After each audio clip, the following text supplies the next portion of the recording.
Hey, I'm Hunt, and this is Hunt on LSU, your channel for LSU Fighting Tiger football talk. Enjoy the video. We want you to leave a comment below, hit that like button, and subscribe right below the video. Enjoy. I literally got to work today, and I pulled out a sticky note, and I started writing down the topics that we've covered in this game. I talked extensively about Alabama's offensive line and what LSU's defensive front needs to do. I talked about what this Alabama team has done in the second half on defense, plus what LSU has done in the second half on offense. We've talked about Jalen Milroe and what he's looked like. We've talked about what Jaden Daniels can accomplish in this game. And I was writing all these down on a sticky note. So I'm like, okay, well, we got to find some other angles in this game. And so I think a couple came to my mind. One that we have talked about a little bit, but I'm going to put some numbers to it. And what do I always tell you about numbers? I like to look at them. But when you have a preconceived notion and you understand what you believe to be a trend or something you can back up with numbers, and then you go look it up, sometimes the numbers perfectly back it up, and sometimes the numbers tell you a bit of a different story. This is an instance where you have a preconceived notion. It's one that I share with you because you've watched Alabama play all year long and you've watched LSU play all year long.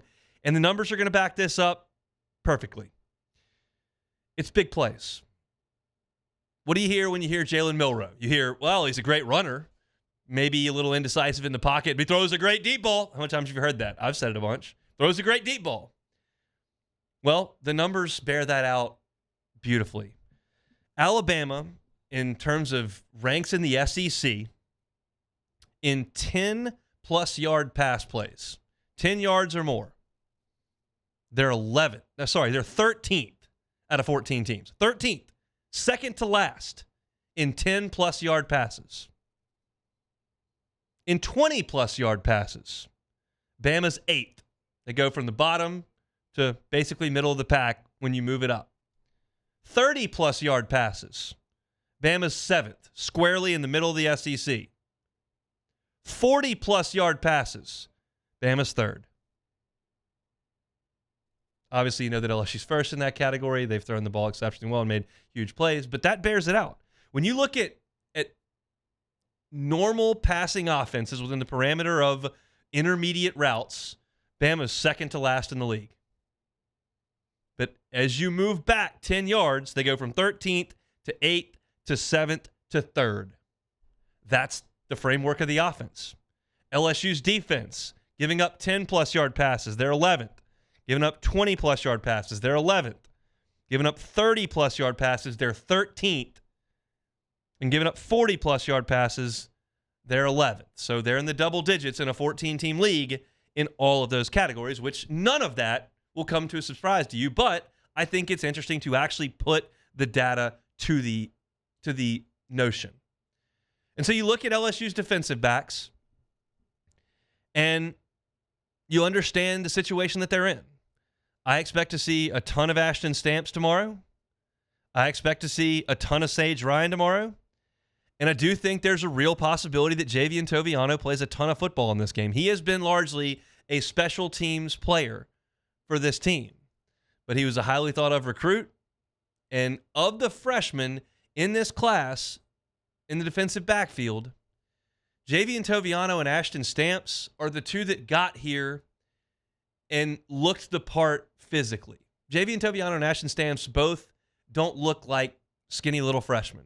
I've seen Rashard Robinson out there at practice, and even though he did play his freshman year, he looked like a freshman. I've seen Daryl Simon out there at practice. He looked like a freshman. I've seen Ron Brooks out there at practice look like a freshman. I've seen Greedy Williams out there, and he redshirted, looked like a freshman. They look the part. They have no experience. So they're going to go out there and try to cover these guys. And to the point that we're making on the top of the show here about Alabama hitting the big play down the field, Jermaine Burton averages 22 yards per catch. 22 yards a catch. Isaiah Bond averages 16 yards per catch. However, no one else on the Alabama team has more than 20 catches in 8 games. So no one's catching 3 balls a game, 2.5 balls a game outside of those two guys. That's it. This is not some 3-4-headed monster they've had. You know that. And this is not a passing game that's lighting people up on drag routes and stop routes and hitting bubble screens, and that's just not what they're doing. They're throwing the ball deep.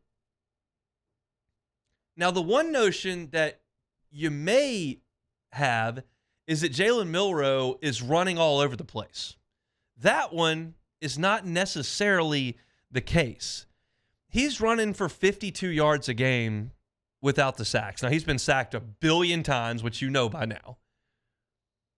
But what he's doing is not a ton of quarterback power. It's not like, Nick Fitzgerald at Mississippi State, who was the leading rusher in the conference. It's not a run-first deal with him.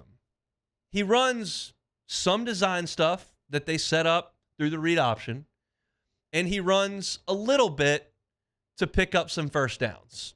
He's fast. He's pretty physical, but for the most part, he kind of gets out of bounds. But there have been quarterbacks in the SEC that run significantly more than this. He's capable. He's just not doing it a ton, which is what brings me to Harold Perkins in this segment of the conversation. I think he's better served trying to go get Jalen Milroe than trying to spy. They'll do both, but I think you're better off trying to force a sack and a negative play or a game-changing turnover-type play while compromising that, hey, if you do blitz him and you don't have a spy, he may pick up a first down. They may get a first down anyway. If this was the 9-6 game, first downs are precious. You can't give them up. You got to keep Milroe in the pocket. You got to spy him. Let him sit back there and try to work. This figures to be up and down a little bit, okay? So go make a play. Don't sit back. I think they're going to sit back in the secondary, which I think is smart, not to let Bama go over the top. So let those guys play a little softer. And you guys up front, go beat Alabama where people have beaten them. People have beaten them at the line of scrimmage. Go get them. That's my thought on what Matt House, his overarching theme will be. There's never a coordinator who goes into a game saying, I'm going to blitz 6 or 7 on every play. And unless you're playing Mike Leach, there's not a coordinator who says, I'm dropping 8 on every play. You're going to vary things all the time. But the pillar of the game plan, in my opinion, should be help these young corners and DBs against guys who are averaging 20-plus yards a catch and go get Alabama where they may be weaker on the offensive front and in the quick decision-making of the quarterback. And the best guy you've got to affect that is Harold Perkins. Now, what we haven't talked about here at all this week is the Alabama running game. And it's good. It's not what we thought in August and media days, July and media days, saying this is going to be the biggest, most physical offensive line. They're just going to slam it down your throats. Their 2 running backs are seniors. You know who's not a senior at Alabama?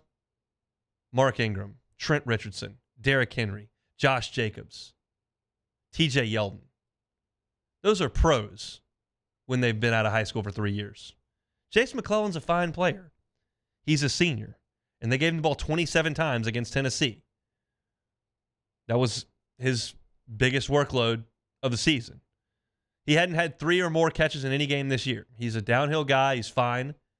In the same way that Logan Diggs is a fine player for LSU, but I wouldn't put him in the category of Leonard Fournette or Darius Geis or Jeremy Hill. Roydell Williams will get some carries for Alabama tomorrow. 5'10", senior running back. Was the bell cow against South Florida, but since then hasn't really been. It's not like he's some pass-catching third down back. He's got 1 catch in the last 4 games. This Alabama offense is solid. It's not great. They've got 2 solid pillars. The 40-plus yard pass, where they're 3rd best in the conference, and steady running with a mobile quarterback and 2 senior running backs. If this were your standard LSU defense, I'd feel great sitting in this chair. Great. I'd look at that offense LSU's going to try it out, and I'd look at your standard LSU defense, and I'd go, Bama's decent, but you got to hold them around 24 points. I just don't know what to make of the unit LSU's going to put out there tomorrow. I don't know what to take from the Auburn game. I don't know what to take from the second half of the Missouri game. I know what to take from the Ole Miss game in the first half of the Missouri game. That was a disaster. Are they any better? We've talked now for 8 hours and 12 minutes this week on this show. And it really all just kind of boils back down to that. Hey, thanks for watching Hunt on LSU. Before you get out of here, do us a couple of favors. Hit that like button, leave your comments below, and subscribe to the channel for all your Fighting Tiger football talk. See you next time.